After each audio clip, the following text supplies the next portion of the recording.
大开杯掌！程百钧的大开杯掌已修炼至极限，一掌。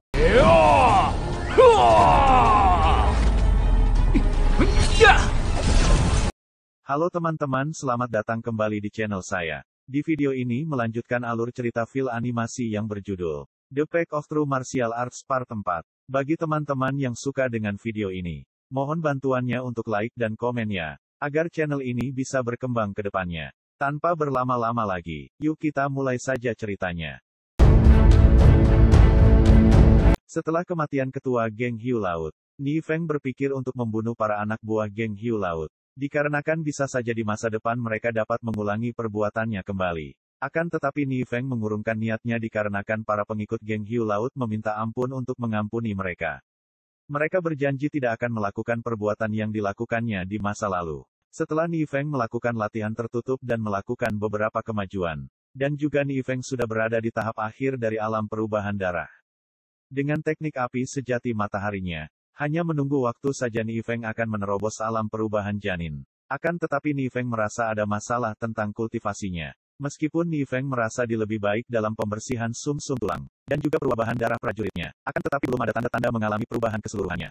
Ni Feng merasa mungkin saja intensitas latihannya masih kurang. Di saat yang sama, Ni Feng merasa batu api giok telah keluar. Dikarenakan sebelumnya dia tidak dapat menangkapnya, maka sekarang dia tidak akan melewatkan kesempatan ini. Selain itu juga datanglah beberapa kapal yang menuju ke pulau Ni Feng berada. 3 keluarga besar, keluarga Gu, keluarga Cheng dan juga keluarga Meng. Kepala keluarga Gu mengatakan, jika giok api adalah penentu apakah kalian bisa mencapai alam perubahan janin atau tidak. Jika kalian dapat mencapai alam perubahan janin, maka kalian mempunyai peluang yang besar untuk menguasai seni bela diri sejati. Selanjutnya 6 utusan dari 3 keluarga besar mendarat di Pulau Gunung Berapi. Mereka berpikir untuk mendapatkan 4 giok api. Dikarenakan giok api hanya akan muncul setiap 12 tahun sekali. Selain itu 3 keluarga besar membuat perjanjian setiap 12 tahun sekali. Mereka mengirimkan 2 keturunan mereka di alam perubahan darah untuk memperebutkan batu giok api. Mereka berenam pun langsung menuju ke Gua Lahar. Setelah mereka berada di dalam gua, mereka masih beradu argumen tentang bekerja sama dengan satu sama lainnya. 我们负责取得艳阳月，事成之后，我们4人平分，如何？孟小蝶，别听他挑拨离。 Selain itu mereka tidak mengetahui bahwa di dalam gua ada Ni Feng yang berada di sisi lain gua. Ni Feng juga berpikir dia tidak mempunyai masalah dengan 3 keluarga itu. Sehingga Ni Feng berpikir yang paling penting sekarang adalah mendapat batu giok api.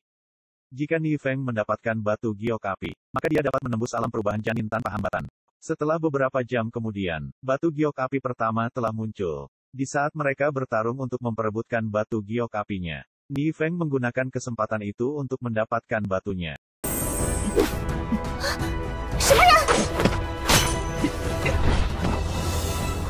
Yang mengakibatkan keluarga Gu merasa kaget. Dikarenakan hanya anak yang masih berumur 16 tahun bisa merebut batu giok api dari Meng Xiaodi. Ni Feng juga berpikir kalau Meng Xiaodi adalah seorang praktisi berbakat dari keluarga Meng yang terkenal di kota Qingxuan. Meskipun keluarga Meng pernah membantunya, akan tetapi Ni Feng untuk sekarang juga membutuhkannya untuk menerobos ranah kelahiran janin.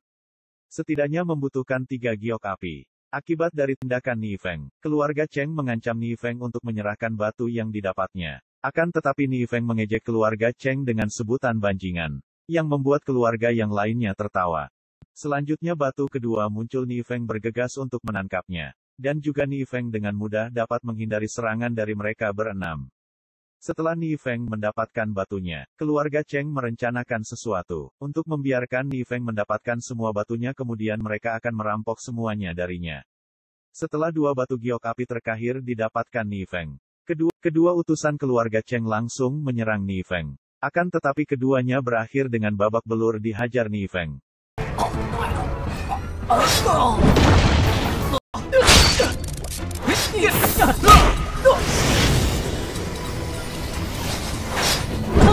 Juga setelah keluarga Meng melihatnya Ni Feng, mereka berpikir bahwa di kota Qingxuan banyak keluarga transenden. Mereka berenam merupakan 6 orang jenius.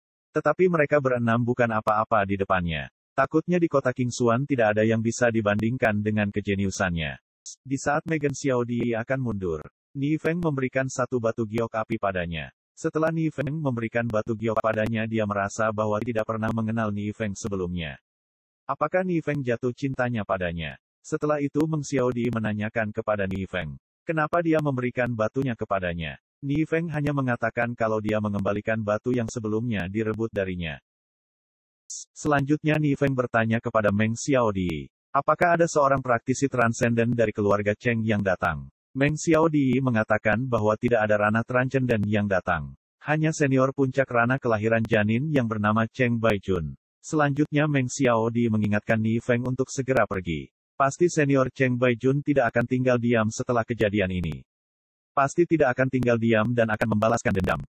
Tapi Ni Feng mengatakan bahwa dia tidak akan khawatir tentang itu. Ni Feng juga mengatakan bahwa dia akan tinggal di gua ini untuk menembus alam perubahan janin secepatnya. Setelah mendengarkan itu, Meng Xiaodi menanyakan apakah Ni Feng tidak takut dengan Cheng Baijun yang sudah berada di puncak ranah kelahiran janin.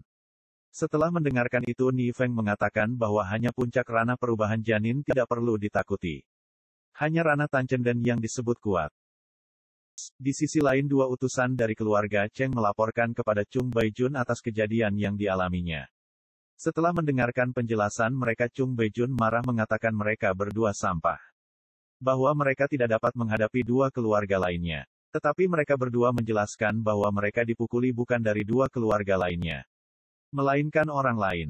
Selanjutnya tiga keluarga besar lainnya langsung menuju gua tempat Ni Feng berada. Setelah mereka bertiga bertemu dengan Ni Feng, Cheng Baijun menanyakan asal-usul dan latar belakangnya dan juga pihak keluarga Meng juga menanyakan hal yang sama. Akan tetapi Ni Feng menolak untuk mengatakannya. Ni Feng hanya mengatakan bahwa dia hanya dari keluarga yang sederhana dan melakukan latihan secara mandiri. Setelah mendengarkan itu, keluarga Gu menawarkan tawaran jika Ni Feng bersedia menyerahkan batu giok api padanya. Dia akan bersedia untuk melindunginya. Akan tetapi Ni Feng menolak tawaran itu yang mengakibatkan keluarga Gu marah. Selanjutnya keluarga Cheng menyerang Ni Feng. Akan tetapi mereka bertiga dikagetkan oleh serangan Ni Feng. Ternyata teknik yang digunakan oleh Ni Feng termasuk teknik transcenden.